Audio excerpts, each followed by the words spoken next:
birinchi kelishda juda haligi oson bo'lsa kerak, borib turib haligi odamlar bilan gaplashsangiz, ishlar ko'p, pul topish oson. Unchalik tanishmasdim. Hayot qanaqa, masalan, videolarda ko'ramiz-ku, Koreyaga kelish yashash qiyin, pul topish qiyin. Xudoga shukr, lekin sezmaganman boshda kelganimda. Boshda faqat stress nimadan bo'lgan? Boshqa joyga o'rganish bo'lgan, ovqatlariga o'rganish bo'lgan. Kelganda menda ham xuddi hamma qanaqa prosesdan o'tgan bo'lsa, mana shu bunaqa moslash prosesidan o'tganman. Keyinchalik o'qish tugatgandan keyin ham uzoq muddatli karyera yoki hayotda shu yerda qurmoqchi bo'lganimda u holatda Boshqalarga o'xshamas, ko'chada ishlaganmiz, pochta ishlarida ishlab, kontrakt pul qo'yganmiz, lekin oson bo'lmagan. Qimmatligi uchun kontrakt. Yagona yo'li shu holatlarda ham yaxshi bilgan odamga osonroq bo'ladimi? Faqat ingliz tilini biladigan bo'lsa, qayerda qaysi gapni gapirish kerak yoki qayerda Universitetga kelish maslahat bermayman. Hech qachon. Agar men ishlashga bormoqchiman desa, universitetga kelmasin. Chunki universitet baribir xohlaysizmi yo'qmi, qo'shimcha narsalari bo'ladi. Magistrga kelsangiz tez yozishingiz kerak bo'ladi, report yozishingiz kerak bo'ladi. Hammaga assalomu alaykum. Mr. Snow kanaliga xush kelibsiz. Bu galgi videomizda Koreyadagi universitetlar va talabalik haqida gaplashamiz. Nimaga aynan shu mavzu? Sababi juda ham oddiy. Ko'plab yurtdoshlarimiz Koreyaga o'qish bahona borib olsam bo'ldi degan maqsadda yurishadi. Lekin bu yerdagi hayot haqida ularda yetarlicha ma'lumot yo'q. Shu bois, bu yerga kelishdan oldin to'g'ri maqsadni qo'yish, qaysi universitet eng zo'r emas, balki qaysi universitet siz uchun eng zo'ri bo'la olishligini bilish va Koreya hayotini oz-moz bo'lsa-da o'rganish bu juda ham muhim. Ushbu videomizda Koreyada ancha yildan beri yashab kelayotgan va shu kungacha o'z yo'lini topib olgan yurtdoshlarimiz o'z tajribalari bilan, bilimlari bilan bo'lishadi. Va umid qilamanki, video oxirida siz o'zingizga kerakli qarorni va eng muhimi, nima uchun Koreyaga kelayotganligingizni bilib olasiz degan umiddamiz. Agarda tayyor bo'lsangiz, biz boshladik. Ushbu videomizning birinchi mehmoni G'ayratbek aka. Ular 2017-yilda Koreyaga kelgan. Kangwon Milliy universitetida xalqaro savdo yo'nalishida tahsil olib, 2022-yilda universitetni tamomlagan. Hozirgi kunda esa aynan shu sohada faoliyat olib bormoqdalar. O'ylaymanki, u kishining tajribasi Koreyada o'qishni rejalashtirganlar uchun juda ham foydali bo'ladi. Koreys tilini bilish qanchalik muhim Koreyada? Xo'p. Buni javobi oddiy, o'ta muhim, juda ham muhim. Chunki endi agar deylik siz hozir ingliz tilida o'qiyotgan bo'lsangiz, GKS grantingiz bo'lsa-da, GKS demayman, umuman grantingiz bo'lsa, maqsadingiz Koreyada o'qish tugatib, qaytib ketish bo'ladigan bo'lsa, unda sizga menimcha zarur bo'lmaydi. Chunki siz uzoq muddatli kelajagingizni bu yerda ko'rmasangiz. Lekin siz Koreyada o'qiysiz, lekin ham o'qib, ham ishlashingiz kerak bo'ladi. Shu holatda keyinchalik o'qish tugatgandan keyin ham uzoq muddatli karyera yoki hayotda shu yerda qurmoqchi bo'lganimda, u holatda ma'lum bir darajada yoki yuqori darajada bilishingiz kerak bo'ladi. Koreys tilini. Koreys tilini. O'sha topik darajasida deganda, yo'q deganda necha bo'lgani ma'qul? Endi topik darajasida menimcha kami 5 bo'lgani yaxshi bo'ladi. Kamida 5 bo'lgani. O'zimda yo'q, topigim yo'q, lekin umuman olib qaraganda kamidan muloqot qilib, o'zi muayyan muammongizni hal qiladigan darajada bo'lish uchun topik darajangiz bo'lishi kerak. Topik 5 bo'lishi kerak. Aynan topik bo'lishi kerak emas, lekin o'sha daraja atrofida bo'lishi kerak, tushunarli. Chunki Koreyaga kelyapti ingliz tili bilan. Endi shu ingliz tili bilan kelsa, o'qish yoki yashash qiyin bo'lib qoladimi ularga? Endi faqat inglizning o'zi bilan keladigan bo'lsa, deylik koreys tillari men boshlang'ich ko'nikma yoki o'zi koreys tiliga umuman qiziqish ham bo'lmaydigan bo'lsa, bu holda aniq qiynaladi. Chunki kundalik yashash tarzida ham deylik, aytaylik, metrodan foydalanishingiz kerak yoki avtobusdan foydalanishingiz kerak, ma'lum bir joyga borishingiz kerak. Shu holatda ham baribir til kerak bo'ladi-da.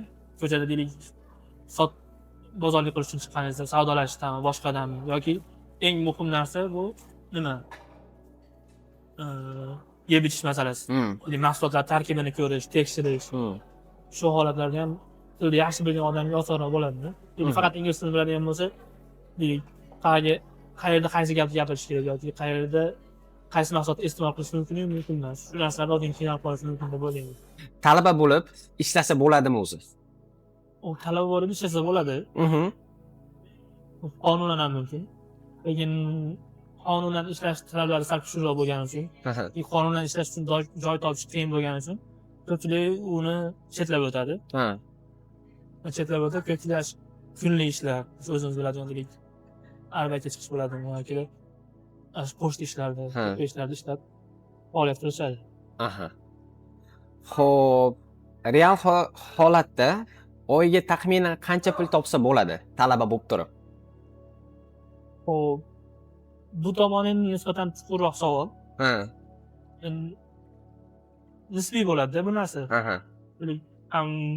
Endi boshqa tomondan olib qaraylik, endi bu risk masalasi. Aha. Deylik, masalan, magistrda o'qigan talaba haftada bir kun o'qib turib, deylik, hech qancha ish pul topa olmasligi mumkin. Deylik, haftada bir kun yoki 2 kun ishlashi mumkin.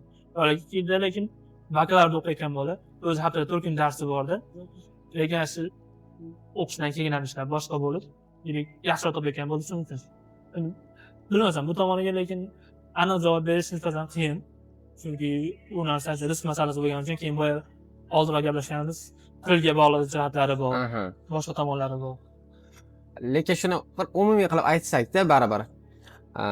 Endi hamma har xil o'qiydi. Shu aytib o'tganingizdek, kimdirda haftasiga 1 kun bo'lishi mumkin o'qishi, 2 kun bo'lishi mumkin, kimdirda 5 kun bo'lishi ham mumkin. Lekin shuni umumiy qilib aytganda qancha topsa bo'ladi va odatda ish qaysi kunlari yoki qaysi payt yaxshiroq bo'ladi? Xo'p, Bu yerda.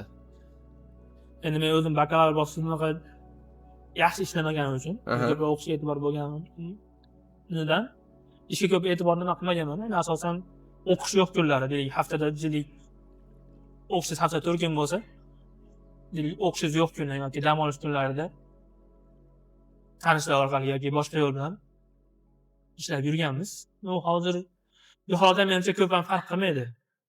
Ha. Deylik, bu kuni ish bo'ladi yoki bu kuni ish bo'lmaydi deb aytishim ham qiyin narsa. Aha. Bu aytgandek nozik jihatdan risk masalasi. Endi deylik, rizqi bor odam deylik har kuni ham ishlashi mumkin. Ha, ha. Bu har kuni ishi bo'lishi mumkin deylik. Biron tayinli joyga kirib olib, oshxona bo'ladimi, ko'p bo'ladimi, shu yerda har kuni ishlab yurishi mumkin. Boshqa tomoni deylik, agar rizqi bo'lmasa yoki deylik boshqa tomondan o'zida ham harakat bo'lmasa, bundan ish topolmasligi ham mumkin. Deylik, masalan, ish topishdan qiynalar, boshqa tomonga qaytib ketgan bolalar ham bor. Lekin amallab o'qishni ham ishga olib ketganlar bor. Lekin bir tomoniga tortib, deylik, ko'proq ishga bog'lanib, faqat ishga e'tibor bergan odamlar ham bor. Shuning uchun u tomoniga menimcha endi balki kimdir javob berishi mumkin, biroq menimcha aniq javob bera olmasam kerak, chunki rizqqa bog'liq narsa bo'lgani uchun Ha, ha, ha. aniq bunaqa deb aytib bo'lmaydi. Chunki kimlardir deylik, yolg'on umid yoki xom-xayol paydo bo'lishi mumkin. Eshitgan odam ertaga ammoga shunaqa dedi, haftada 4 kun ishlasa bo'lardi yoki har kun ishlasa bo'larkan degan umid bilan kelib qolib, qiynalib qolishi mumkin. Balki keyingi savollarda kelsa keladi. O'zi boshqa blogerlar bor, uni ta'rif qilayotgan. Deylik, kuniga shuncha topyapman deydi, har kun shunaqa ishim bor, bilmasdan ishlayapman deyishi mumkin. Shu ko'pchilik ham shu hype bo'layotgan odamlar kuzatishadi, hype bo'layotgan odamlar kuzatishadi. Ashuni gapiga ishonib, boya aytganimdek yolg'on umid bilan, yolg'on deylik, xom-xayol bilan kelishadi-da, shunday olib qaragan. Lekin ko'p narsa baribir bir-biriga bog'liq bo'ladi. Masalan, u internetda hozir shunaqa topyapman yoki hozir shunaqa ishim bor yoki hozir shunaqa daromaddaman deydigan odam kelgandan u darajaga kelib qolmaganda. U boshida o'tgan qiyinchiligini, til o'rganish bosqichini yoki shu deylik darajada desak bo'lar balki. Ana shunaqa daromadga chiqa olgan bosqichgacha bo'lgan yo'lni aytmaydi-da. U ham til o'rganishni qiynalgan boshida deylik, ish bo'lmagan kunlari bo'lgan, qarshi kelib qolgan kunlari bo'lishi mumkin. U joylari aytiladi, aytilmaydi. Onlaynda chiqmaydi. Faqat shu bezakli, chiroyli, shu deylik, yaxshi hayot. oddiy misol bor. Aysberg bo'lsa, aysberg uchi bo'ladi-da, tagini birov ko'rsatgisi kelmaydi. Ha, shunaqa. Tushunarli. Xo'p, ish topish o'zi ko'proq nimalarga bog'liq? Ya'ni tilga bog'liqmi yoki yana boshqa bir bog'liq bo'lgan narsalar bormi? Ish topish masalasi o'zi. Ish topish masalasi eng asosiysi menimcha til bo'lsa kerak. Til. Chunki masalan, siz ishlatadigan odam ham u bilan unga aytgan gapini tushunadigan yoki u aytgan narsani bitta olib qolib, o'zini bilib ishini qiladigan odam bo'lishni xohlaydi. Bitta ish sizga qayta tushuntirishni xohlamaydi. Shuning hisobidan tilni bilgan odamlar nisbatan imkoniyati ko'proq bo'ladi ish topishga. Endi jismoniy faoliyat qiladigan ish bo'lsa boshqa bo'lishi mumkin. Deylik, yuk tashish bo'ladi, boshqa bo'ladi. Unda deylik, bitta ish bo'ladi, bir marta aytiladi, qilaveramiz. Lekin doimiy, stabilniy bir yaxshi joyda ishlamoqchi bo'lsangiz, u holatda tilda foydasi ko'proq bo'ladi. Tushunarli. Va ish masalasiga bo'lgan oxirgi savolim bor. Endi yangi kelgan talabalar qaysi ishlarni oson topa oladi yoki o'sha kelsa qanaqa ish qilishi mumkin? Endi kelgan bola misol uchun. Endi kelgan bola bo'lsa agar boya biz aytgandaqa hali karashni faqat ingliz tilini o'zidan kelgan odam bo'lsa, u holda ko'pincha agar tanishlari bo'lsa, tanishlari orqali, tanishlari birga ishga olib chiqib kelib, kunlik yoki boshqa ishlarga yoki o'zi shu deylik koreys tili shart bo'lmagan, deylik kundalik yoki pochta bo'lishi mumkin, tekpay bo'lishi mumkin yoki boshqa shu kunlik ish beradigan joylarda shu kunlik ishlarga chiqishi mumkin bo'ladi. Koreyada talabalik hayotining eng qiyin tomoni nimada bo'ladi? Sizningcha endi. Endi bu ham balki odamdan odamga qarab farq qilsa kerak. Eng birinchi masala endi boshda kelganingizda yaqinlarni sog'inish bo'ladi. Uydagilarni sog'inasiz. Endi moslashib olgansiz, yangi madaniyat, yangi davlat, yangi odamlar. Kun shu ozgina vaqt ketadi, shu o'z ingliz tilida homesickness deydi. Homesickness bo'lishi mumkin yoki ozgina culture shock bo'ladi. Shu narsalar ozgina qiynashi mumkin boshida. O'zim misolni aytadigan bo'lsak, o'zim misol keltirishim. Menda boshida nima qiyin bo'lgan? Kelganmiz, darslar tanlaganmiz, kirganmiz. O'zimiz darajamiz bilan biz bilan birga o'qiyotgan bolalar darajasini ko'rib, men shu narsa olgan qiynaganman. Chunki masalan, men bitta darsni yaxshi o'zlashtirish uchun o'qishdan tashqari ham kutubxonaga borib yoki YouTubedan darslar ko'rib qo'shib o'rganishim kerak bo'lsa, bu boshqa koreyslar bo'ladi. Boshqa rivojlanganroq davlatdan kelgan odamlar. Ular maktabning yuqori qismida biz o'qiyotgan narsani nisbatan qisman o'qib bo'lishgan. Shuning uchun ularga u narsa katta yangilik emas. Bu tomon ozgina qiyin bo'lgan menga. Shu tomonda qiyin bo'lgan. Deylik, nima deyish mumkin buni endi talabalar bilan raqobatmi? Shu tomon ham ozgina qiyin bo'ladi. Endi hozirgi holatda deylik, faqat chet elda o'qiydigan deylik. Faqat o'zbek, boshqa chet elliklar birga o'qigan holatda unaqa raqobat bo'lmashi mumkin. Koreyslar o'z bilan raqobat qilgan joysiz. Shu tomon qiyinroq bo'ladi. Unda xo'p, yomon tomonni ham gaplashdik. Ya'ni qiyin tomonni gaplashdik. Endi yaxshi tomonni ham gaplashdik. Ya'ni eng yoqqan tomoni nimada bo'lishi mumkin? Eng yoqqan tomoni masalan o'zidagi shart-sharoit. Masalan, biroz sizni kimligingizga qaramaydi, biroz sizni kiyimingizga, yurishingizga qaramaydi. Haqiqatda bor bilimingizga qarab sizga baho beriladi. Shu tomoni aynan juda ma'qul bo'lgan. Endi o'zimizni tizimni ko'rib, keyin bu yoqqa ham solishtirish bo'ladi. Solishtirishda shu tomoni juda ma'qul bo'lgan. Keyin shart-sharoit, kutubxonadagi, yotoqxonadagi boshqa e'tibor masalasi. Shu tomonlar ancha plyus bo'lgan deylik. Shaxs sifatida o'zingizga yoki o'z sohangizni yaxshilab o'rganishingizga yetarlicha imkoniyat borligi. Qaysi yo'nalishdagi kirish osonroq va Koreyada o'zi qaysi yo'nalishdagi bo'lgan talab kuchli? Hozir o'zim oson bo'lgan savol so'rayman, uzr. Ko'p o'qishlari qoshida aynan shunaqa deylik, nom boshqa bo'lgan bilan global business, masalan School of International Studies shunaqa qilib sal jimjimador nom bilan ochilgan fakultetlar bor. Bu fakultetlar endi o'ziga ham aynan chet ellarda jalb qilish uchun ochilgan fakultetlar bu. Chet ellarda jalb qilib o'qitish uchun ochilgan fakultetlar aynan shularda shunga topilgan nimalarda o'quvchilarni qabul qilinish oson, ancha oson. Oson imkoniyat yo'q desangiz ham bo'lmasa kerak menimcha. Aslida boshqa sohaga topshirsangiz bo'ladi, lekin u boshqa sohalarda ingliz tilida o'qitadigan universitetlar sanoqli. Shu tomoniga.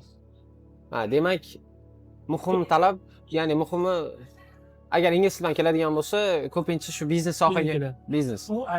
Bu nuqtasi shu edi. Ko'pchilik endi ko'pchilik aksariylar faqat ingliz tilidan keladigan ko'plar, koreys tilidan keladiganlar kam. Shuni hisobiga ingliz tilidan keladiganlar ko'pincha option yo'q, tanlov yo'q. Ingliz tilida qaysi soha o'qitiladi? Deylik global business. Ba'zi o'qishlarda IT bor. Shunga kelishadi. Bo'ldi. Bo'ldi. Endi keyinchalik balki kimdir tilni o'rganib, deylik double major qilib olishi mumkin yoki sohani o'zgartirib yuborishi mumkin. Shu holat ham bo'lishi mumkin, lekin aksari dastlabki kelishda ko'pchilik global business keladi. Lekin soha ko'p. Deylik ITda o'qiydiganlar bor.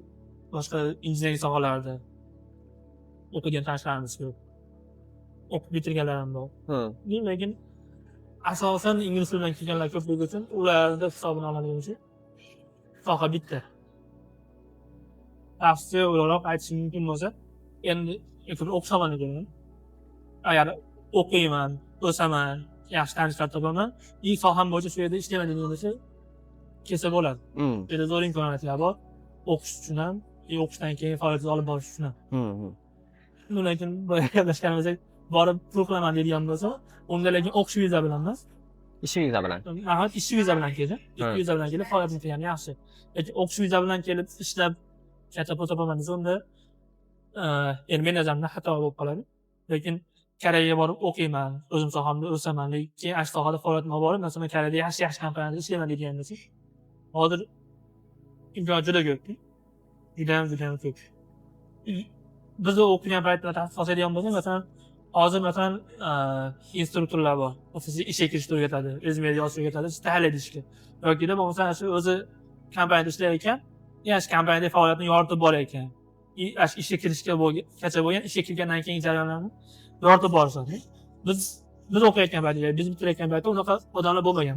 Ishlayotgan odamlar bo'lgan, lekin ular aynan hozirgilar yo'lsa, masalan, ish faoliyatini, ishga kirish jarayonini bunaqa chiroyli qilib yoritib bermagan.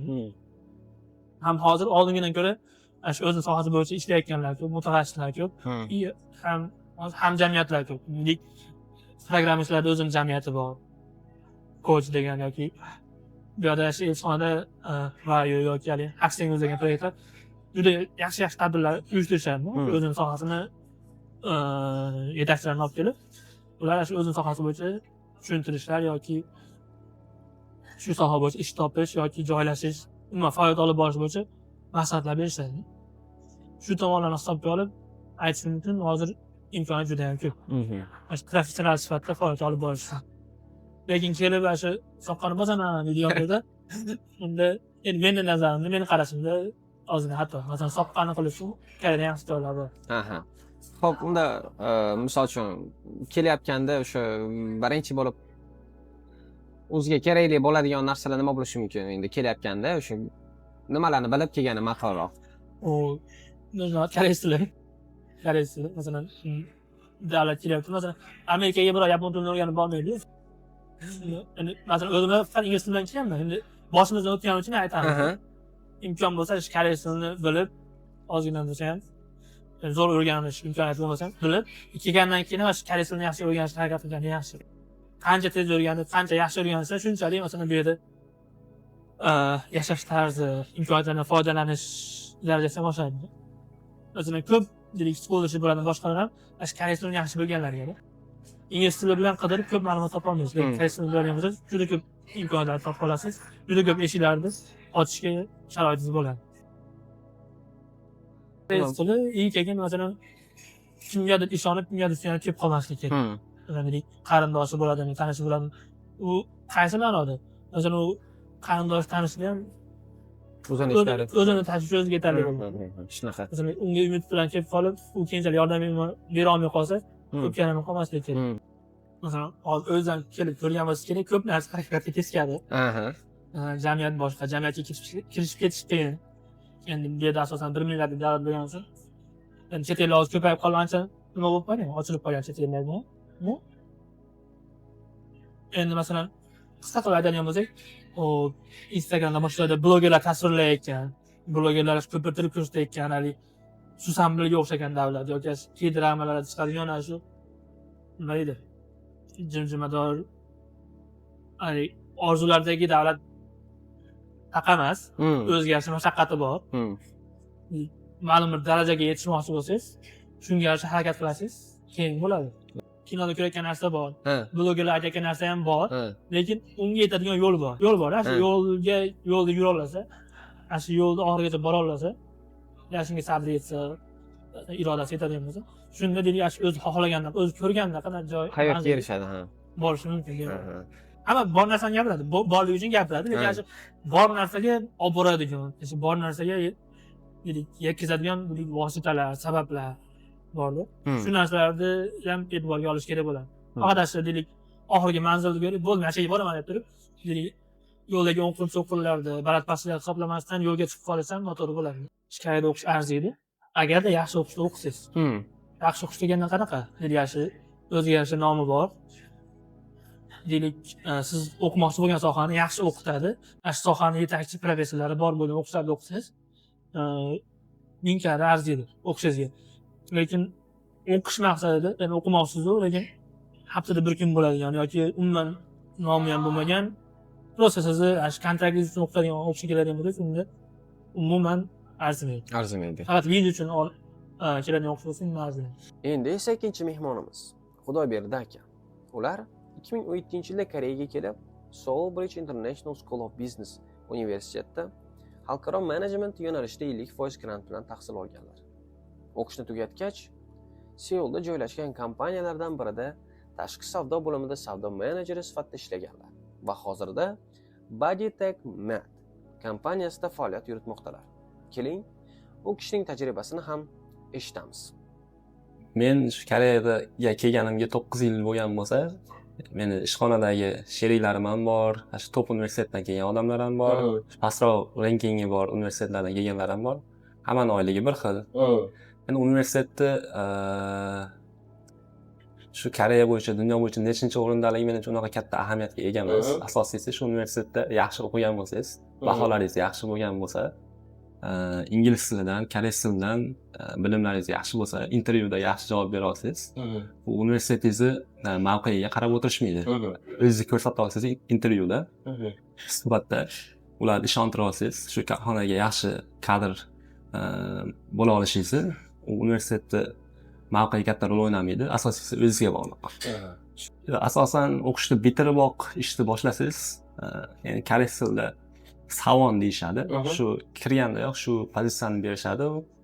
Uni o'zbekchaga yoki inglizchaga uni tarjima qilsak, shu sales assistant desam bo'ladi. Endi o'zbekchada shu boshlang'ich. Yani u yerda 4 yil, masalan, meni korxonamda 4 yil ishlaganingizdan keyin bundan sales managerga ko'tarilasiz. Har bitta lavozimdan lavozimga o'tish uchun 4 yil kerak bo'ladi Koreyada. Hamma u farqi yo'q, Farqi yo'q. Agar yaxshi o'zingizni ko'rsatib, sizga qo'yilgan KPI'larni bajarib, sales targetlarni bajarsangiz, muddatdan oldin ko'tarishingiz mumkin. Endi u boshliqqa. Biz universitet xususiyligi uchun kontrakti ham juda qimmat bo'lgan birinchi o'rinda. O'sha 2017-yili 1 yiliga $13,000 bo'lgan. Xususiy bo'lganligi uchun hamma professorlar shu chet eldan, Avstraliya, Amerika, Kanada, Angliya, shu ingliz tilida gaplashadigan davlatlardan kelganligi uchun ularga ham katta oylik to'lanadi. O'qish tizimi ham yaxshi bo'lganligi uchun kontraktimiz ham qimmat bo'lgan. 50% budjet olib kelgan bo'lsam, shu $7,000 atrofida to'lardim 1 yiliga. Shuning uchun ba'zi ishga chiqib turardi-yu, lekin har kuni o'qish edi 5 kun haftada. Haftada 5 kun o'qish, 2 kun dam. Boshqa universitetlarga o'xshab, biz universitetda ham martdan o'sha iyunlargacha dam bo'lardi, keyin yana 2,5 oy o'qish bo'lardi, 2,5 oy dam, yana avgustdan o'qish boshlanadi. Dekabrgacha yana o'qish, yana dam. Shu 1 yilda 6-7 oy o'qish bo'lardi, shu 5 oycha dam bo'lardi. O'shanda ishlab kontrakt qilib shunda ishlab, boshqalarga o'xshab ko'chada ishlaganmiz, pochta ishlarida ishlab kontrakt pul qo'yganmiz, lekin oson bo'lmagan. Qimmatligi uchun kontrakt. Yagona yo'li shu yaxshi o'qisiz, baholaringiz shu Koreyada baholash tizimi shu A+, B+, B bo'ladi-yu. Hammasini A+ qilib, shu bitta semestrda to'plagan GPA'ingiz 4,5 bo'lsa, sizga 100% budjet berishardi. Shuni olsangiz, sen kontrakt to'lamasdan o'qisangiz bo'lardi. Keyin u 100% budjet olib bo'lganingizdan keyin uni saqlab yurish uchun semestrdan semestrga 3.6. 3.6 GPA olsangiz saqlanib ketaveradi. Unda zo'r bo'ladi. Unda osonroq edi. Shu bir marta yaxshilab o'qib turib 4,5 qilib olsangiz GPA-ni, keyin 3.6 qilib saqlab yursangiz bo'lardi. Bu mana shu ham universitetda unaqa emas, to'g'rimi? Yo'q. Boshqa universitetlarda eshitishim bo'yicha har semestr saqlab yurish uchun har siz 4,5 qilish. O'qiyotgan universitetda ham shunaqada. Bir marta 4,5 oldi, keyin sal 4,5 bo'lsa o'sha. Bo'ldi. Shunaqa. Sizga aytsam, 2017-yili men kirgan o'qishga 70 ta o'zbek kirgan. Men bilan birga 70 ta o'zbek o'qishga kirgan bo'lsa, 2021-yili 15 kishi atrofida bitirganmiz. Qolganlar o'qishni tashlab, siz aytgandek ishga berilib ketishgan, kelaboq nelegal bo'lib, shu noqonuniy ishlarda ishlab yurishgan. Bu yoqda GPA'lar ballari tushib ketgan, universitetdan ko'pchilik haydalib ketgan. Ko'pchilik kontraktni to'lamasdan o'zi O'zbekistonga qaytib ketishgan, shunaqa qilib qiyin bo'lgan. Qiyin davrlar edi, ish ham kam edi. Hozirgiga o'xshab ish ko'p emas edi. Ko'pchilik eplasha olmagan. Shundan keyin oxiri o'sha 15 kishi atrofida bitirdik, shu 70 kishidan. Shunaqa. Ancha ko'p kishi vafot ketdi-da. Ko'pchilik ana shu noqonuniy bo'lib ketishgan, O'zbekistonga qaytib ketishgan. Bitira olganlar shu 15 kishi, 15 kishi atrofida bo'lgan. Endi baribir Koreya haqida juda ko'p bunaqa ma'lumotlarim yo'q edi. Endi ko'ryapmiz, shu kinolarda, ko'ryapmiz, videolarda. Birinchi kelishda juda haligi oson bo'lsa kerak, borib turib, haligi odamlar bilan gaplashsangiz, ishlar ko'p, pul topish oson, ham o'qib, ham ishlab uyingga oyiga bir 2-3 ming dollar jo'natsang bo'ladi degan xayollar bo'lganda endi bizga ham. Shu xayollar bilan kelganmiz endi. Kelib turib, shu haqiqatni ko'rsak unaqa emas ekan. Kontraktlar qimmat. Koreys tilini bilmasangiz ishlash qiyin. Yeb ichish qimmat. Kvartiraga to'laysiz. Shunaqa bo'lib qiynalganmiz. Shu O'zbekistondagi qilgan orzular mamlakat emas ekan. Qiynalganmiz boshida. Turar joy bo'ladi-ku. O'zbekistonda boshqacha sharoit, kvartira olsa bo'ladi, boshqa 200-300 dollar bersa olib ketaveradi. Bu yerda boshqacharoq masala. Shuni bir aytib bersangiz shu masala bo'yicha. Men birinchi kelishingizdan oldin sizga invoice chiqarib berishadi. Universitetda shu kontrakt to'laysan, keyin vizaga dokument jo'natamiz senga deyishadi. Shu invoice ichida 6 oylik yotoqxonamizni summasi ham kiritilgan edi. Majburiy edi yotoqxonada 6 oy yashash. Shu kontrakt bilan birga shu yotoqxonani pulini ham to'lab kelganman. Kelib turib, yotoqxonaga joylashganmiz, 6 oy yotoqxonada yashaganmiz. U yerda nonushtalari kirgan edi ichiga. Shu yerda 6 oy yashagandan keyin o'zi ikkita yo'l beradi. Xohlasang shu yerda yashab davom ettir, xohlasang tashqariga chiqib o'zing uy topib, one room, two room yashasang bo'laveradi degan. Men endi tashqarida yashashni afzal ko'rganman va shu o'rtoqlarim bilan birgalikda uy topib tashqarida yashashni boshlaganmiz. Biz yashagan shaharda chet elliklar ko'pligi uchun garov pul unaqa qimmat bo'lmas edi. Bir xonali uy uchun shu 1 million, 2 million won to'lardik. Oyiga shu 200 ming won, 300 ming won to'lardik. Oylik to'lov. Bir oy o'shanda nima deydi? Garov puli bo'lgan. Garov puli bo'lgan. Uni chiqib ketib turganingizda qaytib beradi sizga. Agarda uyga zarar yetkazmagan bo'lsangiz, yashab turgan paytingizda, agar uyda devorlari eskirib ketib, ko'chirib, boshqa zarar yetkazib qo'ygan bo'lsangiz, shuni hisoblab turib, shu garov pulingizdan olib qolish ehtimoli ham bor uyda egasiz. Bizda unaqa bo'lmagan. Yo'q, biz yaxshi toza yashaganmiz, pulimizni to'g'ri qaytib berishgan. Endi siz fikringiz nima deysiz? Men misol uchun ham o'qib ham ishlayman desa-da, qancha topsa bo'ladi? Oyiga. Endi u universitetda darsning necha kunligiga ham bog'liq. Agar universitetda 5 kun dars bo'lib, dushanbadan jumagacha dars bo'lib, haftani dam olish kunlarida 2 kun ishlayman desa, agar ikkala kunda ham ish topib ishla olsa, kuniga shu 100 dollar atrofida topishi mumkin. Yaxshi ishga chiqib qolsa endi omadi kelib, shu haftasiga 200 dollar bo'lsa, bir oyda 800 dollar atrofida topsa bo'ladi. Agar 5 kunlik ishda ishlasa, 5 kunlik o'qishda o'qisa. Ba'zi birlar 2 kun o'qiydi, ba'zi birlar 3 kun o'qiydi. Agar shu o'qishdan bo'sh vaqtlarida har kun ishlasa, endi topsa bo'lsa kerak, lekin hozir ish topish ham unaqa oson emas. Chet elliklar ham ko'p, raqobat ko'p, ishga chiqaman deganlar. Til bilmasa, yana ham qiyin. Endi biz u paytda kontrakt to'lash uchun kunduzi o'qib turib, kechqurun ishlardik. Shu kechqurun shu koreys tilida tekpey deyiladi. O'zbek tilida shu pochta. Tekpeyga hamma chiqsa kerak. Yetkazib berish. Bizning shaharda u juda mashhur bo'lgan. Ko'p edi bizning shaharda unaqalar. 4ta 5tacha bor edi. O'qishdan kelib turib, 5ta kelsak, ovqatlanib, u qilib ketardik 6-7 da. Ertalab 7 gacha ishlardik, 12 soat. Kelib turib, zavtrak qilib, dush qilib, universitetga borib, uyqusirab, darslarda kirmasdi, imtihonlarda qiynalib, shunaqa qilib yurganmiz endi. Eplab. Amallar bitirib olganmiz. Amallar bitirib olganmiz shunaqa. U paytlarda chet elliklarga samoshillardan ish berish juda qiyin edi. Yani hozir ozgina yengilroq bo'lib qoldi. U payt qiyin edi, faqat qiladigan ishimiz shu pochta ishi bo'lgan.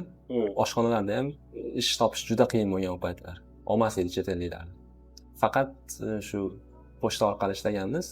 Keyin koreys tilini o'rganib olganimdan keyin men o'sha 1 yil o'qib, 2-yildan shu universitetda o'zida ishlar ochilishni boshlagan, professorga yordamchi bo'lish yoki ofis ishlarida o'sha akademik FAS deydi, o'sha studentlar bilan ishlaydigan gruppaga yordamchi bo'lib ishlaydi. Shunaqa ishlar ochilgan. Oyligi ko'p bo'lmasdi-yu.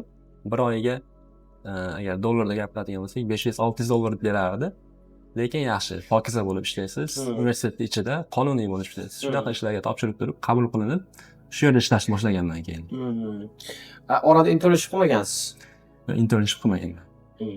O'zi nima deysiz shu masala bo'yicha? Misol uchun qanchalik qilsa bo'ladi internshipni? O'zi qanchalik imkoniyati bor? Endi bizning universitetdan ham internship qilgan o'zbek bolalar ham bor edi. Shu 4-kursga o'tgandan keyin internship qilishni boshlashadi. 1 yil internship qilib turib, ishlashganda kompaniyaga agar yoqib qolishsa, shu ish qilgan ishi keyin o'qishni bitirgandan keyin kompaniyada ishda qolib ketish imkoniyati ham bo'lardi. Keyin bizni kompaniyamizga qo'shil, sen bizga to'g'ri kelib qolding, deyishadi. Universitetga aloqaga chiqishadi u kompaniya, dokumentlarini topshirib, keyin o'qishni bitiriboq, shu internship qilgan kompaniyasida ishlab ketgan o'rtoqlarim bor. Shu kasbiy ta'lim deymiz-ku, 2 yillik. Xo'p, ko'pincha endi ishlayman degan bolalar boradi. Endi uylarda adashmasam shu 1 kun, yaxshi bo'lsa 2 kun bo'ladi. Hattoki lekin eshitdim, oyda bir marta bo'ladigan o'qishlar bor ekan. Shunaqa adashmasam. Endi juda savob tug'iladi-da bu. Endi shunaqa joyda mayli o'qib chiqdi. O'sha joyda o'qigandan keyin kelajagi bormi shu joyi? Shu takliflarga ifoda etish. Shunaqa emasmi? Meni o'ylashim bo'yicha u odamlar o'qishni bitirib, bu diplomini olgandan keyin ham kasbiy ta'lim bo'lgandan keyin u o'qituvchilik. Endi u Koreyada chet elliklarda o'qituvchilikka olishi juda qiyin. Ish topishga menimcha juda qiynalishadi. Endi shu chet elliklar orasida mashhur bo'lgan yo'nalishlar biznes sohasi, marketing, moliya sohalari. Shular asosan. Shu IT ni ham qo'shsak. Shu yo'nalishlarda o'qisa, ish topish koeffitsiyenti yuqori bo'ladi, lekin kasbiy ta'limlarda diplomini ko'rib ham bu haftada 1 marta o'qigan, baholari ham agar past bo'lsa, ishga olish juda qiyin bo'ladi. Keyin ish joylarida shunaqa narsa bor. Oyliklar ham siz diplomingizga qarab, qayerda necha yil o'qiganingizga qarab ham o'zgaradi. 2 yillik universitetda o'qigan bo'lsangiz, oyliklar ancha pastdan boshlanadi. Agar 3 yillikda o'qigan bo'lsangiz, juda oshiqroq, 4 yillikda o'qigan bo'lsangiz, yaxshi oylik bilan boshlaysiz. Shunda maslahat bermagan bo'larsiz. Yo'q, agar maqsad o'qish bo'lsa, yaxshi universitetni topib, karyera qilaman desa, o'qishni bitirib, shu yerda karyerani korxonalarda ishlab yuraman desa, yaxshiroq universitetga kelib, ishga berilib ketmasdan, me'yorida ishlab, o'qib, baholarni yaxshi qilsa, shu o'qish paytida ishlagan do'stlaridan ko'ra, keyin o'qishni bitirib olgandan keyin ancha ko'p pul topsa bo'ladi. Ozgina sabr kerak bo'ladi endi. O'qish paytida ishlamasdan, faqat o'qib, keyin o'qishdan keyin, ishga kirib olgandan keyin shu o'qish davomida qila olmagan pulini bemalol chiqarmasa bo'ladi. Shunda umumiy qilib aytadigan bo'lsak, agarda bir inson endi Koreyaga kiraman deyapti-da. Shunda uning uchun eng zo'r bo'lgan variant shu universitet. Balkim bu bakalavriat topshirmoqchi bo'lgan magistraga shu universitet ma'qulroq. Shunaqa. Agarda endi ishlayman desa, yana faqat nimacha shu Y9 vizalari bilan kelsa bo'ladi. Ishlash uchun shu davlat birja orqali shu migratsiya agentligiga aloqaga chiqishadi. Uning ham imtihonlari bor koreys tili bilan. Agar maqsad ishlash bo'lsa, shu Y9 vizasini olib kelishsa bo'ladi. U ham oson emas lekin. Unga ham da'vogarlar ko'p. Konkurensiya deymiz. Juda kuchli bo'ladi. Kelish ham unga oson emas. Kelgandan keyin lekin ular faqat ishlashadi bitta joyda. Ularga biriktirilgan zavod yoki korxona bo'ladi. Shu yerda endi og'ir mehnat bo'ladi asosan. Ishga kelmoqchi bo'lganlar shu yo'lni tanlagan ma'qul. O'qishga kelmoqchi bo'lganlar shu bakalavr tanlab kelgan ma'qul deb o'ylayman. Endi men O'zbekistondan shu Koreyaga o'qish uchun kelmoqchi bo'lgan odamlarga tavsiyam, endi ikkita yo'nalish bor. Siz koreys tilini o'qib kelish bor, ingliz tilini o'qib kelish bor. Agar Koreyaga topshiriq universitetida darslar ingliz tilida bo'ladigan bo'lsa, ingliz tilini o'zi bilan kelsa qiynalmaysiz universitetning ichida. Lekin tashqarida qiynalasiz baribir. Koreys tilini o'rganib kelsangiz yaxshi, plus ko'proq ham universitetda kerak bo'ladi, ham tashqarida bemalol ish topishga ham, muloqot qilishga ham qiynalmaysiz. Endi men o'zim ingliz tilida kelganligim uchun kelish osonroq bo'lgan. Chunki u paytda ingliz tilini biladi degani qandaydir pozitiv qarashga elchixonalarda ham. Ingliz tilini bilsa u ancha nima desam bo'ladi, harakat qilib shuni o'rganibdi, eplab ketadi degan fikr bo'lgan bo'lsa kerak. Ularda ham ingliz tilida o'qib IELTS bilan universitetlarga topshirganlarga viza koreys tilida o'rganganlardan ko'ra ko'proq chiqqan. Endi hozir bir xil bo'lib qolgan bo'lsa kerak-ku. O'sha paytda ingliz tilida kelmoqchi bo'lganlarga vizalar oson chiqqan. Shuni baribir tilni bilish kerak. Tilni bilish kerak. Tilni bilgani bilan hayotda yashash uchun. Endi Koreyaning shu milliy universitetlarida kontrakt arzonroq bo'ladi. Chunki davlat tomonidan ham ularga juda ko'p byudjet ajratiladi. Universitetni rivojlantirish uchun, boshqa sarflanadigan pullar uchun davlat pul ajratiladi. Xususiy universitetlar uchun ham ajratiladi, lekin juda kam miqdorda. Shuning uchun shuni hisobiga ham kontraktlar juda qimmatroq bo'ladi. Shu Chunchonni misolini aytsak, Kangwon universitetida kontraktlar arzonroq, Hallym universiteti xususiy bo'lgani uchun kontraktlar qimmatroq o'tdi. Shu eng katta farqlaridan bittasi. Keyin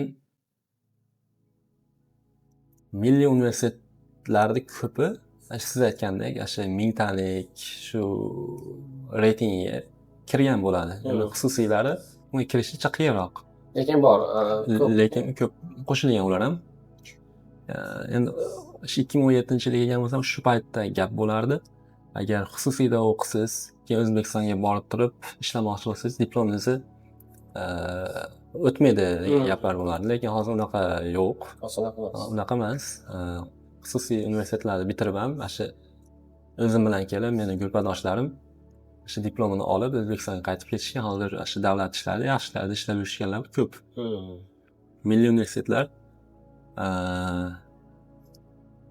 ular diplomlari to'g'ridan-to'g'ri O'zbekistonga borib turib tarjimasini qilib, apostilni qilsangiz o'taveradi.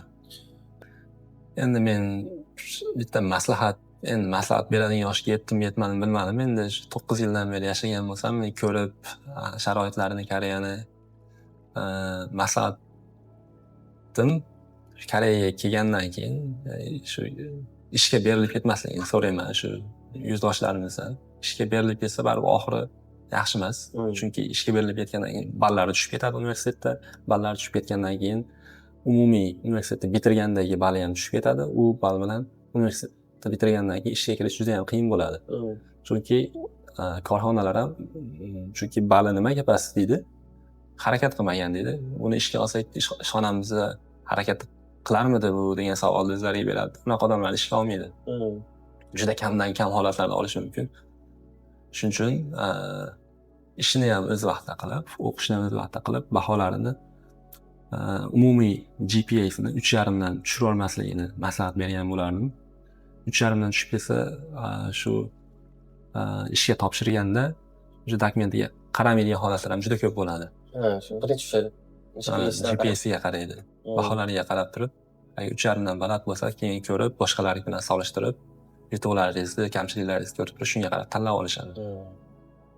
Shu ishga berilib ketmasligini asosiy shu beradigan tavsiyam shu, maslahatim.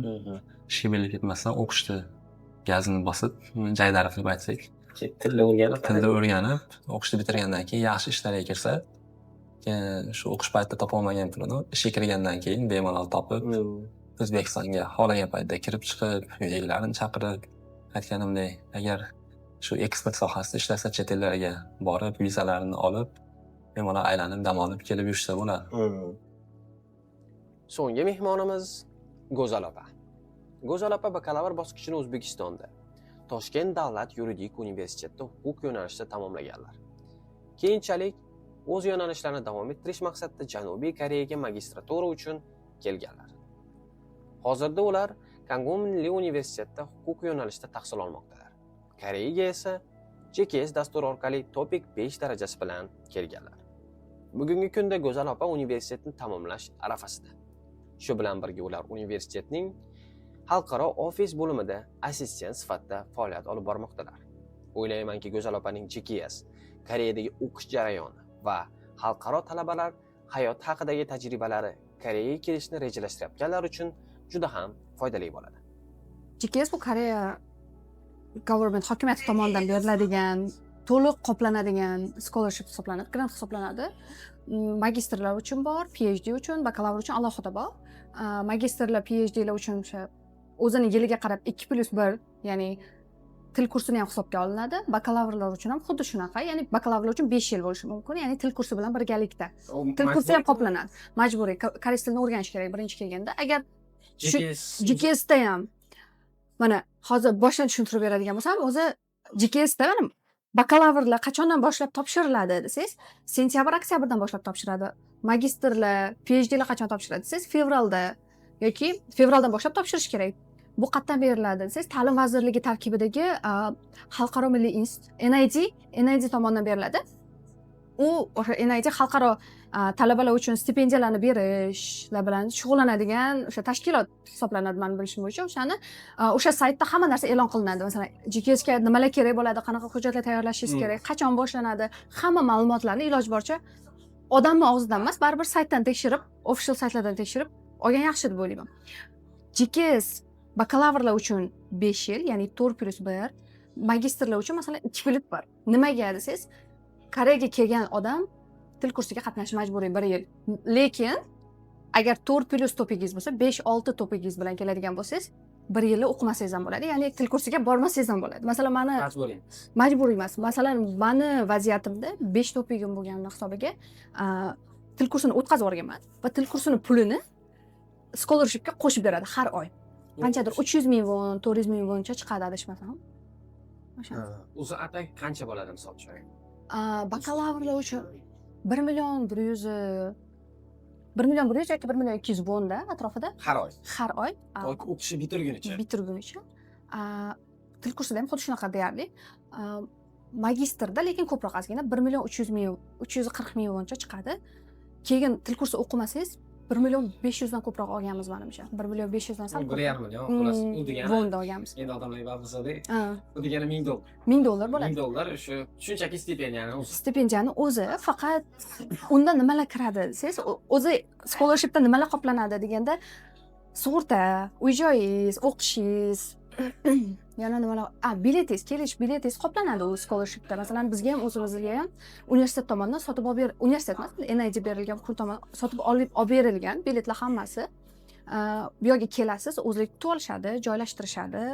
Keyin bitta plyus tarafi bor. Masalan, Kangwon universitetining plyus tarafi yotoqxonada oxirigacha qolsangiz bo'ladi, bitirgunicha. Masalan, yotoqxonada bizda faqat freshmanlar, yo'q, tekinga bo'lmaydi, faqat freshmanlarni oladi-yu, birinchi kursdagilarni, chunki ularga osonroq bo'lishi uchun.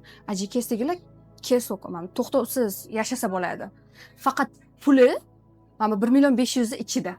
O'sha beradi-yu bizga 1 million 500. Shuni ichidan to'laymiz, o'zimiz to'laymiz. Uyga sug'urtaga ham o'zimiz to'laymiz. O'zi uyga sug'urtaga alohida ketadi, qolgani o'zimizni boshqa xarajatlaringizga ketadi. Qanaqa protsess bo'ladi? Nechta etap bo'ladi? Qanaqa bo'ladi? 3 ta etap bo'ladi. Birinchisi dokumentlarni tekshirish, dokument screening bo'ladi. Ikkinchisi intervyu, uchinchisi NID o'zidan yana tekshiruv bo'ladi. 3 ta etap. Masalan, o'zi ko'pchilik aytadi, ikkinchi etapdan o'tsang, intervyudan o'tsang, o'zi 90% chiqdi deydi. Lekin shunaqa vaziyatlarni eshitganman, ko'rganman. Intervyudan o'tib ham o'tolmaganlar bor. Nimaga desangiz, universitetga berilgan limit bo'ladi. Masalan, universitetga berilgan, qanday aytsa bo'ladi buni? Masalan, 3 ta o'quvchi qabul qilish mumkin GKS ga. Lekin uni e'lon qilmaydi. Hech kimga e'lon qilinmaydi, hech kim bilmaydi. Chunki agar shunaqa e'lon qilinsa, masalan, Seoul Nationalga 10 ta anaqa berildi desa, hamma o'sha yoqqa topshiradi-da. Kangwonga 10 ta berildi desa, hamma Kangwonga topshiradi. Shuning uchun hamma bilmasdan o'zini xohlagan yo'nalishiga topshiradi.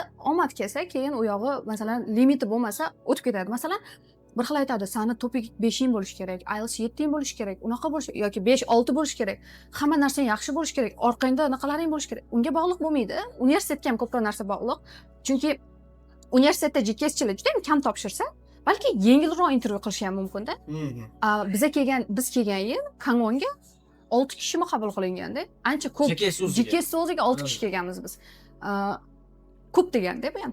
Yaxshi qabul qilgan hamma deyarli, lekin hammani topigi kuchli edi. Hamma 5-6 bilan til kursiga kelganlar ham bor, lekin ularni ham bunaqasi yaxshi edi-da, baribir achievementlari yaxshi edi.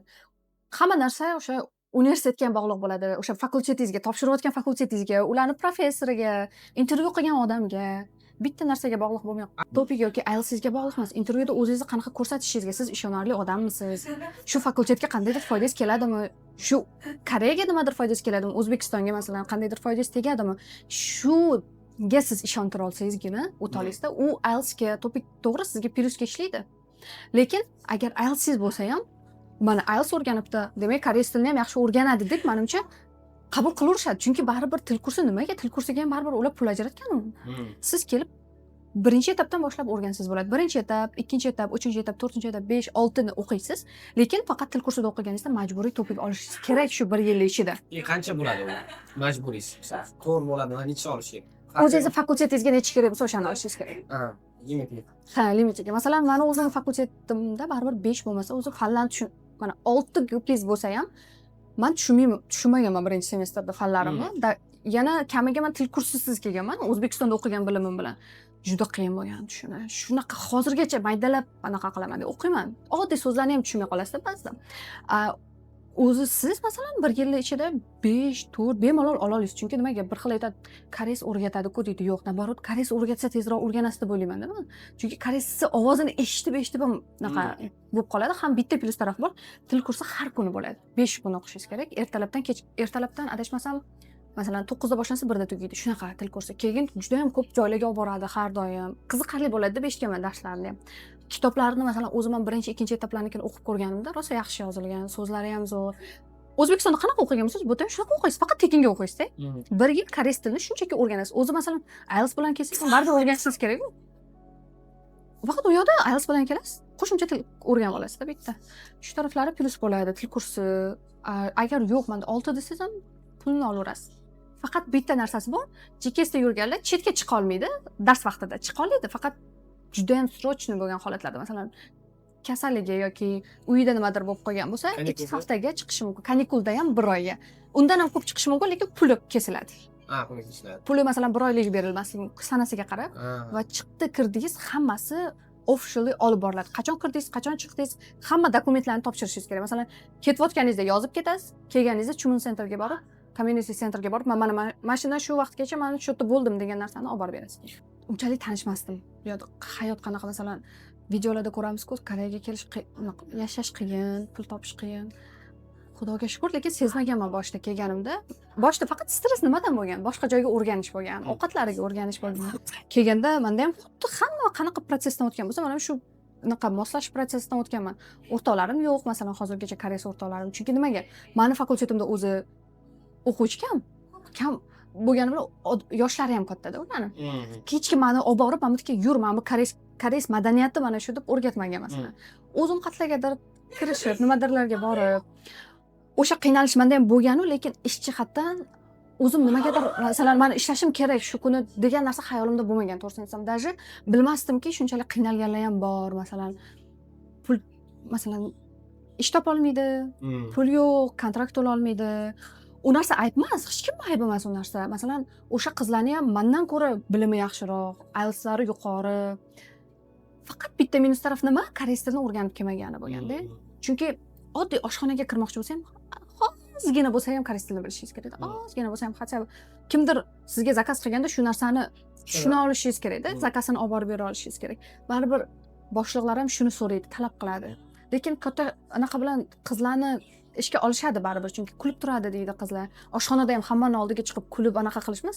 Koreyslarning o'zi madaniyati shunaqa, qo'pol muomalani yomon ko'rishadi-yu, bizni bolalar salgina seryozni turishadi, to'g'rimi? O'zimni masalan boshlig'imdan oladigan bo'lsam, chet ellik qizlarni olishadi. Qizlarni oladi, oddiy oshxona bo'lmasin, oddiy ovqat qilinadigan oshxona, lekin boshqa temaga o'tdimu, oshxona temasiga, lekin o'sha yerda ham menga aytganda, qiz bola bo'lsa yaxshi, chunki o'g'il bola juda ham qo'pol ishlaydi. Qiz bola bo'lsa sal unaqa yurishi sekinroq, tap qilmaydi o'sha narsani. Masalan, taqillatib qo'ymaydi narsalarni. Chunki koreyslar bu narsaga rosa unaqa qaraydi-da. Qaraydi, Keyin e'tibor beradi. Shuning uchun bilmaganman, lekin qachon men shunaqa hayotligini bildim, universitet ichiga ishga kirganimdan keyin. Qancha bo'ldi shu universitet ichida ishlayotganingiz? Sentyabrda boshlagan bo'lsam, 2025-yil. 2025-yil sentyabrda boshlagan bo'lsam, 7 oy 8 oy bo'lgan bo'ladimi shunda? Undan oldin shu oshxonada ishlayotgan bo'lgansiz. Oshxonada. U ham qanaqa bo'lgan? Birinchi kelgan yilim 3-4 oy, koreys tiliga GKS bilan kelsangiz ham, magistrga kelsangiz, PhD ga kelsangiz, koreys tili kursini olish majburiy edi, 6 GPS bo'lmasa. Ya'ni universitet tomonidan dars qo'yiladi. Xuddi kreditga o'xshab, faqat pass fail bo'ladi. Unda o'sha darsni eshitishingiz majburiy. Shu darsni eshitganimda bitta xitoylik o'rtog'im bo'lgan. Xitoylik o'rtog'im o'zi to'satdan kelib, yangi yil oldi. Ishlash xohlamaysanmi? Shunaqa bitta joy bor ishlaydigan. Mana o'zi tushunchani bilsa kerak, takalbiy. Shunaqa joy bor. Men ketishim kerak Xitoyga degan.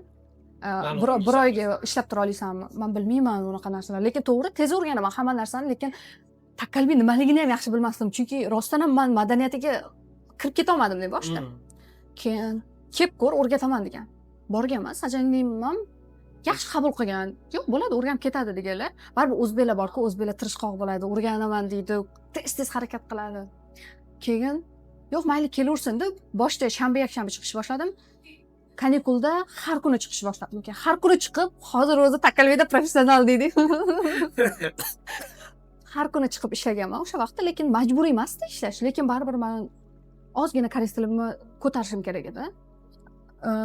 Kitobiy tilda yaxshi bo'lsa ham baribir odamlar bilan gaplashib, boshqacha bo'ladi albatta. Tushunmasdim gaplarini boshida, chunki dars ham eshitib, odamlar bilan ham gaplashib, ozgina o'zimda ham chalg'ib, kompyuterdan chalg'ib, telefondan chalg'ib, ish qilayotganda, chunki oshxonada ish qilayotganingizda boshqa xayol kelmaydi, faqat ovqatim yaxshi chiqsa bo'ldi deb o'ylaysiz-ku.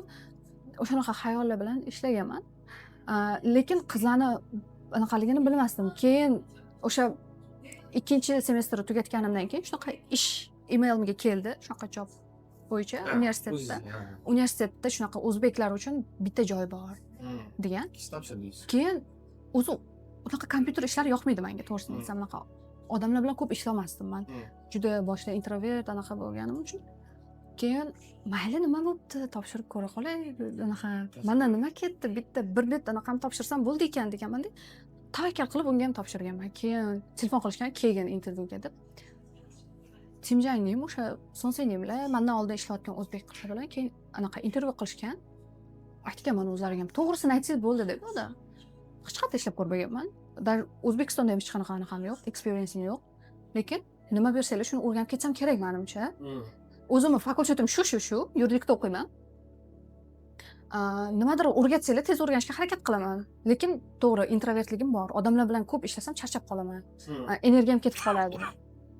degan aka. O'sha paytda nima degan menga? Sen introvert bo'lsang ishlay olmaysan degan. Chunki bu ertalabdan kechgacha o'quvchilar keladi. O'zbeklar shunaqa ko'p, sen tasavvur qila olmaysan u narsani degan. Yo'q deganman. Nabrot menga yaxshi ekanda, shu unaqami tuzatar ekanman shu xarakterimni deganman. Keyin Timjang qarab turib, shu eplab ketadiganga o'xshabdi qiz degan. Shunaqa qilib o'tib ketganman-da o'shanga. Keyin shu ishga kirganman, lekin o'sha vaqtda ham oshxonada tekis ishlardim, chunki sajangimiz rosa yaxshi bo'lgani uchun anaqa qilgim kelmagan. Nima deydi? Tashab ketgim kelmagan, o'rganib qolgan odamlarim bo'lgani uchun. Lekin baribir takalbi menga ozgina qiyinlik qildi, chunki unaqa ko'tarish bor-da, ya'ni qozonini ko'rsanglar, O'zbekistondagilar bilmasligi mumkin, baribir Koreyadagilar biladi, qozonni ko'tarish qiyin. Bizlarni sal oshxonamiz boshqacha bo'lgancha ko'tarib ichkariga kirib yuvish kerak edi uni. 5 kilo chiqadi. Endi unaqa bo'lsa ham shuncha chiqadi-da. Masalan, bir kunda 20 ta odam kelib, o'sha o'zi 12 tamiz to'q. Qayta kelaversa 20 tacha yuvishingizga to'g'ri keladi. Belimda anaqalarda og'riq bo'lish boshlagan o'sha keyin. Anaqa sog'liqqa zarar deb ko'rganman. Shuning uchun ham keyin sekin-sekin to'xtatishni boshladim. Shunaqa qilib keyin shu ishga kirib ketganman. Bu yerda hozir endi hozir ham chiqaman, lekin takkalbiga chaqirishsa. ba'zida. Yo'q deya olmayman-da-chi. Demak, nima deydi bu yerda ham? Endi ba'zida hamma har xilda endi. Ba'zida o'ylaydi, Karas odamlar tushunmaydi, lekin ularda ham odamgarchilik bor. Koreyslar O'zbekistonda men aytaman hamma joyda odamlar bir xil. Shunda O'zbekistonga borasiz, qo'pol avtobuschini ko'rasiz. Juda mehribon avtobuschini ko'rasiz. Koreyada ham xuddi shu qo'pol avtobuschi bor. Sekin, chiroyli haydaydigan avtobuschi bor. Kulib qaraydigan, kofe shopda ishlaydigan albasang bor. O'zbekistonda ham qo'pol gapiradigan, kofe shopda ishlaydigan yoki magazinda ishlaydigan shunaqa albasang bor. Insof, odamgarchilikka keladigan bo'lsak, koreyslar haqiqiy qanaqa desam bo'ladi? Hamma narsani joy-joyida qilish yaxshi ko'rishadi. Keyin koreys tilini bilgan odamni sal hurmat qilishadi deb o'ylayman. Ozgina bo'lsa ham sal shunda. Ha, shunda sal ozgina farq bo'lsa kerak.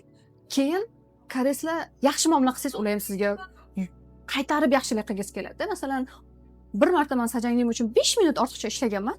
U menga keyingi safar 5 ming, 10 ming qo'shib beradigan bo'lgan. O'zbeklarga bitta narsa to'g'ri kelmaydi bu yoqqa. Ba'zida universitetlar bolalar yoki qizlar aytishadiki, bir kunga dars qo'yib bering. Uni iloji yo'q, chunki professorlarning vaqti bir kunga to'g'ri kelmaydi. Chunki shu yerda yana bitta narsani aytsam, professorlar bitta bo'tda ishlamaydi, ba'zi professorlar. Boshqa shaharlarda ishlaganda hisobiga kunlar har xil bo'ladi-da. Uni ham ozgina tushunishga harakat qilish kerak. Chunki o'zimiz student viza bilan kelyapmizmi? Birinchi o'rinda darsimizni qo'yib, shunga qarab ish qidirib ko'rsak, menimcha endi men balki osondek gapirayotgandirman, lekin qidirgan odam topadi deb o'ylayman, lekin baribir. Agar lekin unaqa ishlashga kelmoqchi bo'lgan bo'lsa, agar kollejlar bor 3 yil. Shunaqaga qo'ydirib olgani yaxshi deb o'ylayman. Eng maslahatim shu. Unaqa universitetga kelish maslahat bermayman men hech qachon. Agar men ishlashga bormoqchiman desa, universitetga kelmasin. Chunki universitet baribir xohlaysizmi yo'qmi, qo'shimcha narsalari bo'ladi. Magistrga kelsangiz tezis yozishingiz kerak bo'ladi, report yozishingiz kerak bo'ladi. Har doim advisorlar bilan uchrashish kerak bo'ladi. Shu narsalar bor. O'zi o'quvchigacha boshqacha e'tibor bilan qarashadi. Bizda magistraturada unaqa ko'p bo'lmagani uchun boshida men eng hayron qolganim, o'qituvchilar bizga ovqat olib bergan. Mana semestr boshlanganda va tugaganda har bitta fandan alohida. E'tibor beradi. Ketdik. Biz birinchi kelganimda sizlar bilan yaqinroq tanishmoqchiman deb ovqatlanib, обязательно unaqaga borardik, kofe shopga. Unda yaxshiroq tanishib, gaplashib, undan tashqari darsda ham sizga alohida savol beradi. Sen yaxshi yashayapsanmi? Siz scholarshipingiz bormi, yo'qmi? Sen qanaqa yashayapsan? Hayoting qanaqa ketyapti? Nimadan qiyinchiliging bor? Hozir nima qilyapsan o'zi? Nima bilan shug'ullanyapsan bo'sh vaqtingda? O'rtog'ing bormi bu yoqda? O'rtoq topdingmi? Masalan, bayramlari bor. Nima qilding bayramda? Zerikmadingmi? Qanaqa qilding? Qanaqa o'tkazding? Mendan nima yordam? Shunaqa qilib har bitta professor e'tibor berishga harakat qiladi. Keyin darslarni ham rosa yaxshi o'tadi, lekin darslar ham leksiya sifat o'tgani bilan oxirida baribir prezentatsiya qilishingiz kerak. O'zingizni masalan keyslarni tahlil qilishingiz kerak. Meni yo'nalishim bo'yicha o'zini fikrini bildirib, sizni baribir yangi kelganingizni ham tushunishadi, chet elligingizni ham tushunishadi, koreys tilini endi o'rganayotganingizni ham tushunishadi. Hamma narsani tushunishga harakat qilishadi demoqchiman. Shuni hisobiga ham professorlarim bilan yaqin bo'lib, o'zimni yo'nalishimni tanlashga ham uncha qiynalmadim. Hozirgacha ham hammasi men bilan aloqada. Fakultetda nimadir tashkil qilinsa, masalan, boshqa shaharlarda qanaqadir leksiyalar tashkil qilinsa ham, go'zal mana shunaqa bo'lyapti, yurib ketamiz. Hattoki Chejudoga ham borib kelishgandi. Chejudoga ham borib bir hafta yurib kelgandik. Shunaqa esimda qoladigan narsalardan. Bizning fakultetda 3 kun yoki 2 kun o'qish, to'g'rimi? 2 kun, 3 kun o'qish, qolgan kunlari odatda oshxonalarda ishlashadi. Qizlar yoki mehmonxonada ishlashadi yoki juda kamdan kam holatda boshqa shaharda, boshqa joyda ishlashadi. U joylarni bilmayman, lekin masalan kanikul bo'lsa, boshqa shaharga ketishadi ishlashga. Lekin asosiy anaqa kofe shoplarda, oshxonalarda. Endi masalan Chunchonda yashaganimiz uchun Chunchonda Takalbi anaqalar ko'p. Takalbida ishlashadi ko'proq. Shanba uchun ertalabdan kechgacha shunaqa ishlayotganlarni ko'rdim, lekin ba'zilar bor, universitet ichiga ishga kirganlar bor. Ular alohida anaqa universitetga masalan haftasiga 20 soat, 40 soat, 40 soatgacha mumkin emas, o'zi magistrlar uchun ham o'zi 35 soatgacha mumkin. Shunga olib borib ishlashadi. 10 soat, 12 soat, 15 soat haftasiga. U ham qanchadir pulda. Oyiga 400 ming, 500 ming yig'ilib qoladi degan. Endi bu legal tomondan. Legal tarafdan ishlamoqchi bo'lsangiz, lekin oshxonalarda ishlayman desangiz ham official legalni ishlasangiz bo'ladi, ruxsatnoma olib. O'zi Koreyada oshxonaga ozgina aytsangiz, mana shunaqa hujjatlarni to'g'rilab ishlamoqchiman desangiz, ular ham rozi bo'ladi. Chunki o'ziga ham qancha jarima to'lash kerak bo'ladi agar ushlanib qolsa o'quvchi. Nimaga kelgansiz? Birinchi o'rinda shu savol qo'yish kerak. Bu yerga nimaga kelganman? 4 yil umrim shunda o'tib ketadi.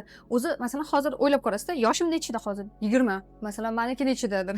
20 dan oshgan bo'lsam, 20 yil umrim qayerga ketdi deysiz-da? Xuddi shunaqa 2 yilingiz, 4 yilingiz bitta ko'zingizni ochib yumgunicha o'tadi. O'shaning uchun ishdan oldin men o'zim nimaga keldim bu yoqqa? O'qishganmi? O'qib studentlikni his qilish uchun keldingizmi? Agar pul topish uchun kelsangiz, undan ko'ra koreys tilingiz bo'lsa, E9 qandaydir vizalar bor-ku, o'shanga topshirib yoki boshqa kollejdagi ishga kelgan yaxshi deb o'ylayman. Men o'zim ham bunaqa jiddiy mavzu deb hisoblamasdim bu narsani. O'sha yana mavzuga qaytadigan bo'lsam, o'sha universitetga ishga kirganimdan keyin talabalar bilan, ayniqsa o'zbeklar bilan ishlashni boshlaganimdan keyin o'zbek, Bangladesh, Nepal universitetimizda o'qiydigan shu mamlakat o'quvchilari bilan ishlasam, juda ham ko'p vaqtim ishda o'tadi. Chunki magistr bo'lganimga meni vaqtim ko'proq. Chunki birinchi, ikkinchi semestrimda men yetarlicha kreditlarni olganman. Aytdimki, 4 ta darsdan olgan bo'lsam ham, o'zi 25 kredit yig'ishingiz kerak. Men shuni sal oshirib, anaqa yig'ib qo'ygandim o'zi 2 ta semestrda. Shuni hisobiga ko'p vaqtim universitetda ishda o'tadi. Baribir meni xafa qiladigan narsa, Bangladesh, Nepalliklarga nisbatan ham O'zbekistonliklar nimagadir befarqda. Mana hammani aytmayman, shunaqa zo'r o'quvchilar bor. Men qoyil qolaman, sen nimaga Koreyada yuribsan deyman. Seni sohang yoki sohangni o'zgartir yoki boshqa departamentga o't degim keladi ba'zida. Lekin shunaqa o'quvchilar borki, kimdir unga qilib berishga majburday keladi-da. Mana biror narsani so'rab kelganda ham men boryapman-ku u odamdan so'rab degan unaqa yo'q. Men ham lekin anaqa hurmat talab odam emasman. Men uchun emas, hech bo'lmasa ichkaridagi ofisdagi odamlar uchun ozgina hurmat qilishini so'rayman. Ozgina masalan, nimadir so'rab iltimos qilib kelishadi-yu, lekin qo'li cho'nchagida o'tirganda mana bunaqa oyoqlarini chalkashtirib o'tir. Bu narsa Koreyada madaniyatda baribir. Hech kelish kerak bo'lgan narsa o'zingizlar ishingizlardan nimani xohlaysizlar? Shuni aniqlab olish kerak. Birinchi odam o'zi bilan gaplashib, ozgina qilmoqchi bo'lgan ishingizlar nima, maqsadinglar nima? Rostdan Koreyaga borib nimadir rivojlantirmoqchimisizlar? Masalan, O'zbekistonni rivojlantiringlar emas, o'zingizlarni nimadir qaysidir soha o'zinglardagi nimadir rivojlantirmoqchimisizlar? Shuni aniqlashtirib olish kerak. Maqsadni katta qo'yaverish kerak, baribir amalga oshadi.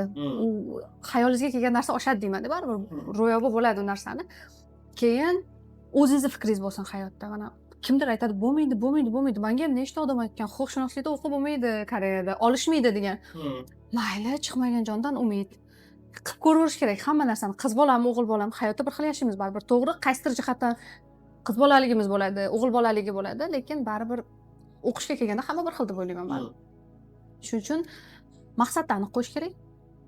Keyin qaysi davlatga bormoqchi bo'lishingizdan qat'iy nazar, birinchi o'sha davlat tilini o'rganishingiz kerak. Borganda qiynalib qolmang. Bu qiynalasiz degani emas. O'zingiz uchun yo'l ochib boring. Keyingi 1-2 yillik planingizni qilib boring ozgina. Yoki o'zingizda ozgina baza bilan boring. O'sha davlatga nisbatan yoki borayotgan universitetingizga nisbatan o'rganib, o'qishga topshirishingizdan oldin boradigan universitetingizni o'rganing, lokatsiyasini o'rganing, nimalar bor, uni o'rganing. Fakultetingizda nima ishlar qilinadi, ularni o'rganib, intervyularga kirishdan oldin ham saytlariga kirib, hamma narsani detallarigacha o'rgansanglar, menimcha foydasi bo'ladi u narsani. Eng asosiy narsa yaxshi niyat qilish kerak. Allohga ishoninglar, baribir nasib qiladi u narsa. Xayolingizga keltirdimmi o'sha narsa nasib qiladi baribir. Bekorga xayolga kelmaydi deydi-ku. Shuning uchun Allohga ishonib o'zingizlarni kuchingizlarga ishonishingiz kerak deyman. Kim kelmoqchi bo'lsa ham. Chunki odam qilgan ishni odam qiladi. Shuncha tilla olib, 6 diplom olgan odamlar ham bizga o'xshagan oddiy odamlar. Faqat ular ozgina ko'proq harakat qilgan xolos-da. Biz ham ozgina harakat qilsak, kelmoqchi bo'lgan qizlar ham, bolalar ham harakat qilsa. Masalan, borganda qiynalib qolarkanman, unaqa bo'larkan. Yomon xayol keltirmasa kerak. Odam xayoliga o'zi negativ narsa keltirmasa kerak. Har doim pozitiv narsalarni o'ylab, pozitiv hayotda yashab, oson emasdir, lekin harakat qilish kerak baribir. Harakat qilib ko'ringlar hamma narsaga. Juda ham imkoniyatlar katta. Men juda bir chetidagi narsaga erishganman-da. Shunda ham dangasaligimdan shunchalik dangasal odammanki, mayda narsani o'rganishni o'zim yomon ko'raman. Yomon ko'rgan narsamni kimgadir, lekin hozir maslahat beraman. Nimaga? Chunki o'zim xohlagan narsalar dedilar. shu ozgina odam ozgina harakat qilsa lekin bo'ladi. Umid qilamanki, ushbu videomiz sizga to'g'ri qaror qabul qilishda yordam berdi va Koreyaga kelishdan oldin nimalarni bilib olish kerakligini tushunishga yordam berdi. Agarda sizga videomiz foydali bo'lgan bo'lsa, albatta like bosishni va bizga obuna bo'lib qo'yishni unutmang. Sizdan yana ko'rishguncha o'zingizni ehtiyot qiling.